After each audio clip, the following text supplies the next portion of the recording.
Mehmed II wasn't even 21 years old yet, and yet the weight of the Ottoman Empire rested on his shoulders. He had inherited a burning ambition to conquer Constantinople.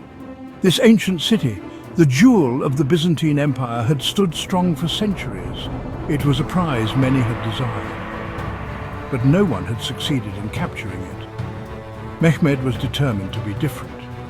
He saw the conquest of Constantinople as his destiny, a destiny that would change the course of history. He spent his youth studying military strategy and tactics. He trained relentlessly, preparing for the day he would lead his armies to victory. The young Sultan believed in his fate. He would be the one to conquer the unconquerable. Mehmed's advisors were cautious. Constantinople was heavily fortified.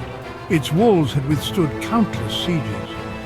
Many considered it an impossible task, but Mehmed refused to listen.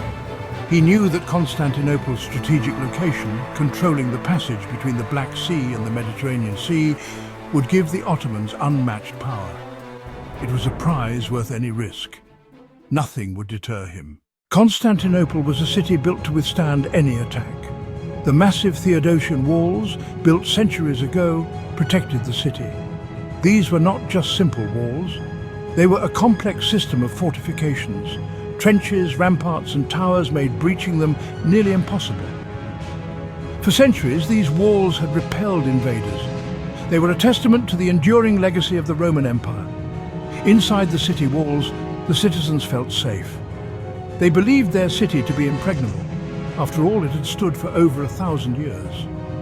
Constantinople was a beacon of Christianity in the East. It housed countless treasures of art and knowledge. Its fall, many believed, would signal the end of an era. But the city was not as strong as it seemed. Years of neglect and internal strife had taken their toll. The Byzantine Empire had become a shadow of its former glory. Its army was weak and its treasury depleted. Emperor Constantine VI, the last of the Roman emperors, knew his city was vulnerable. He pleaded with the West for help, but aid was slow to arrive. The fate of Constantinople hung precariously in the balance. Mehmed II began his preparations in earnest.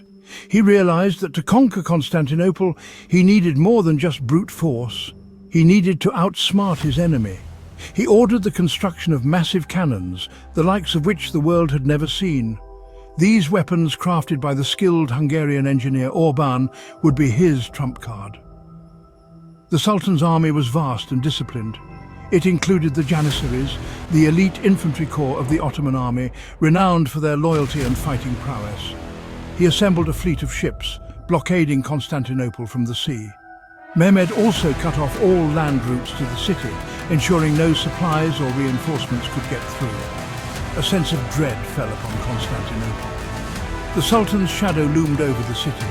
News of Mehmed's preparations spread like wildfire across Europe. Some viewed the young Sultan with a mixture of fear and wary admiration. His ambition was undeniable. Others saw him as a barbarian at the gates, a threat to Christian civilization.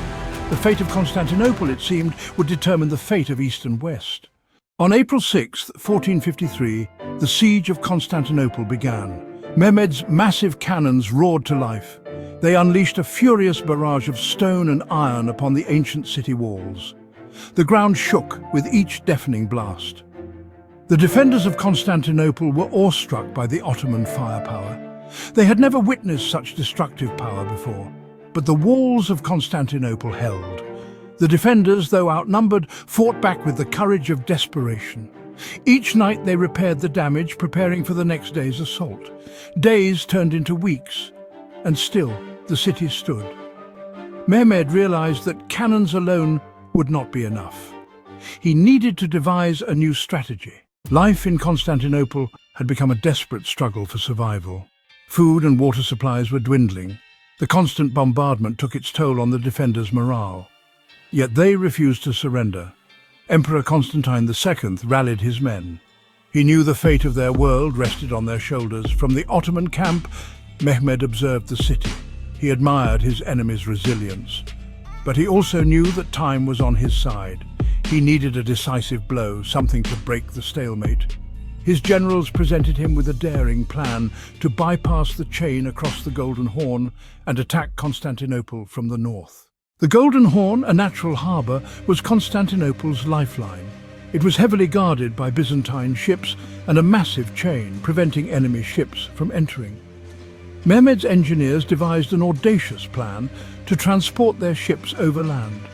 Under the cover of darkness, Ottoman soldiers dragged their ships over platforms greased with animal fat. They hauled them up a steep incline, bypassing the Golden Horn's defences. It was an incredible feat of engineering and military ingenuity. As dawn broke, the citizens of Constantinople awoke to a sight that filled them with terror. Ottoman ships sailing in their harbour. On May 29th, 1453, Mehmed launched his final assault. Waves of Ottoman soldiers surged towards the city walls. The defenders fought with every ounce of strength they could muster, but they were overwhelmed. The Ottomans breached the walls, pouring into the city. Fighting raged through the streets, a desperate struggle for every inch of ground. Emperor Constantine VI, refusing to abandon his city, died fighting bravely alongside his men. His last stand became legend, a testament to the courage of a dying empire. With their emperor fallen, the remaining defenders lost hope. The Ottoman victory was complete. Constantinople, the city that had stood for 1,000 years, had fallen. Mehmed II entered the fallen city as a conqueror. He rode his horse to the Hagia Sophia, the greatest church in the Christian world. He ordered it converted into a mosque, a symbol of Ottoman dominance. He declared Constantinople the new capital of the Ottoman Empire, renaming it Istanbul. Mehmed's triumph sent shockwaves throughout Europe. It marked the end of the Byzantine Empire and the rise of the Ottoman Empire as a global superpower. The fall of Constantinople also had a profound impact on the Renaissance. Fleeing scholars and artists brought with them ancient texts and knowledge to the West, contributing to the flourishing of art and learning in Europe. Mehmed II, now known as Mehmed the Conqueror, was not a cruel victor. He allowed the remaining inhabitants of Constantinople to live in peace. He recognized the city's importance. He set about rebuilding and revitalizing Istanbul, attracting people from all corners of his vast empire. Under Ottoman rule, Istanbul flourished. It became a melting pot of cultures and a center of trade. Its skyline was adorned with magnificent mosques and palaces, a testament to the wealth and power of the Ottoman Empire. Mehmed's legacy lived on, not just as a conqueror, but as a builder and a visionary leader. He had fulfilled his destiny and in doing so, changed the course of history.